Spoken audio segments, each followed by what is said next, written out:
অনেক বড় breaking news, বাংলাদেশের প্লেয়াররা বিপিএল এর দুটো ম্যাচকে বয়কট করে দিল।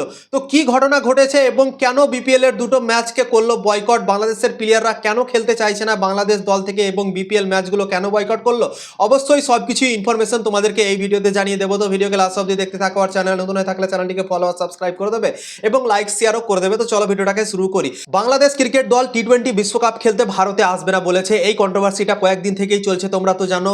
যতগুলো খবর এসছে সবগুলোই খবর তোমাদেরকে জানিয়েছে কি আইসিসিকে তারা আবেদন করেছে টি-20 বিশ্বকাপ খেলতে তারা ভারতে আসবে না, তারা একটা অন্য গ্রাউন্ড চাইছে। পাকিস্তান যেরকম খেলছে শ্রীলঙ্কাতে সেরকমই কিন্তু তারা আবেদন করছে এবং ভারতে তারা ক্রিকেট খেলতে আসবে না বলছে মুস্তাফিজুর রহমানের জন্য। মুস্তাফিজুর রহমানকে আইপিএল থেকে বাদ করেছিল, তারপর থেকে এইগুলো কন্ট্রোভার্সি চলছে। বাংলাদেশ ক্রিকেট বোর্ড এবং বাংলাদেশের সরকার এখন এক জায়গায় হয়ে আছে এবং প্লেয়াররা মনে হচ্ছে এক জায়গায় হয়ে গিয়েছে।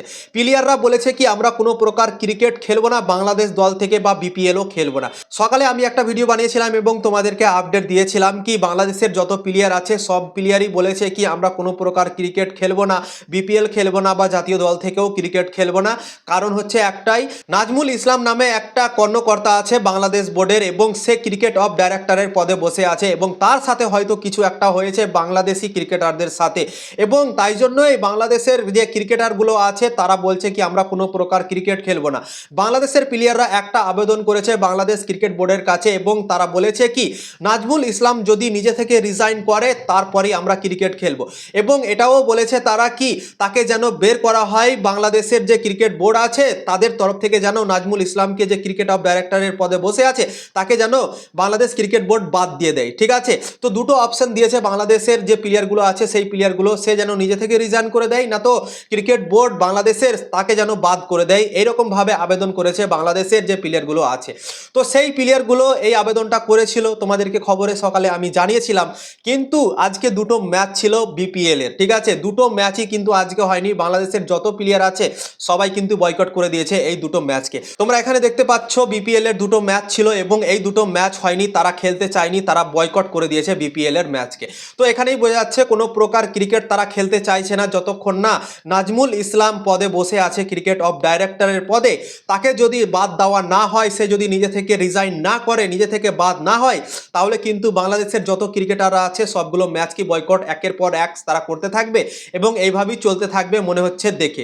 তো এই সিচুয়েশনটা বাংলাদেশ ক্রিকেটে কেন আসলো? এক তো মুস্তাফিজুর রহমানকে বাদ দিল, তারপর থেকে এইগুলো কন্ট্রোভার্সি বাড়লো, তারপর বাংলাদেশ দল ক্রিকেট খেলতে আসতে চাইছে না ভারতের মাটিতে, আইসিসির সাথে তারা লড়াই করছে, আইসিসিকে তারা চ্যালেঞ্জ করছে কি আইসিসি যেন আমাদের ম্যাচগুলো শ্রীলঙ্কাতে নিয়ে যায়, ভারতে যেন না রাখে, এটা তারা আবেদন করছে। কিন্তু তারা জানে না কি আইসিসি তাদের কথা কিন্তু আমার মনে হয় নাও শুনতে পারে, কারণ আইসিসি সবগুলো দলকে নিয়েই ক্রিকেটটাকে চালায়। কি কারণ জানিয়েছে? সিকিউরিটির প্রবলেম বলেছে ভারতের মাটিতে। বাংলাদেশ দলের জন্য নাকি সিকিউরিটি প্রবলেম আছে এবং বাকি দলের জন্য ভাই সিকিউরিটির প্রবলেম নেই। বড় বড় দল আসছে খেলছে ভারতের মাটিতে, তাদের কোনো সমস্যা হবে না এবং বাংলাদেশ দলের নাকি সমস্যা হবে, মানে ভারতে সমস্যা হবে বাংলাদেশ দলে। তোমরা ভাবতে পারো এত বড় বড় ইভেন্ট হচ্ছে ভারতের মাটিতে, কোনোদিন কোনো সমস্যা হয় না এবং বাংলাদেশ ক্রিকেট বোর্ড বলছে কি আমরা যাব না খেলতে, সিকিউরিটির সমস্যা হবে বাংলাদেশ দলের জন্য। তোমরাই বলো ভাই কিসের সমস্যা? আমাদের ইন্ডিয়াতে কোনো সমস্যা থাকে না ক্রিকেট নিয়ে, খাস করে ভারতে যখনই ক্রিকেট হয় তখনই সিকিউরিটি অনেকটা থাকে এবং দুর্দান্তভাবে ক্রিকেট খেলা হয় ভারতের মাটিতে এবং বাংলাদেশ এড়ে আছে কি আমরা টি-20 বিশ্বকাপ খেলতে ভারতে যাব না। তো এই প্রবলেমগুলো হওয়ার জন্যই আমার মনে হয় কিছু একটা হয়েছে প্লেয়ার আর ক্রিকেট বোর্ডের তরফ থেকে এবং তাই জন্যই এইগুলো হচ্ছে বাংলাদেশ ক্রিকেটে এবং বাংলাদেশের প্লেয়াররা এখন বয়কট করছে সবগুলো ম্যাচকে, তারা খেলতে চাইছে না। একমাত্র যে নাজমুল ইসলাম আছে তাকে যতক্ষণ না বের করবে বাংলাদেশ ক্রিকেট বোর্ড, তাকে যতক্ষণ না বাদ দেবে, বাংলাদেশি প্লেয়াররা খেলতে চাইছে না ক্রিকেট। তোমাদের কি মনে হয় অবশ্যই কমেন্ট করে জানাতে পারো এবং ভিডিওটাকে বেশি বেশি করে শেয়ার করো যেন সবাই জানতে পারে।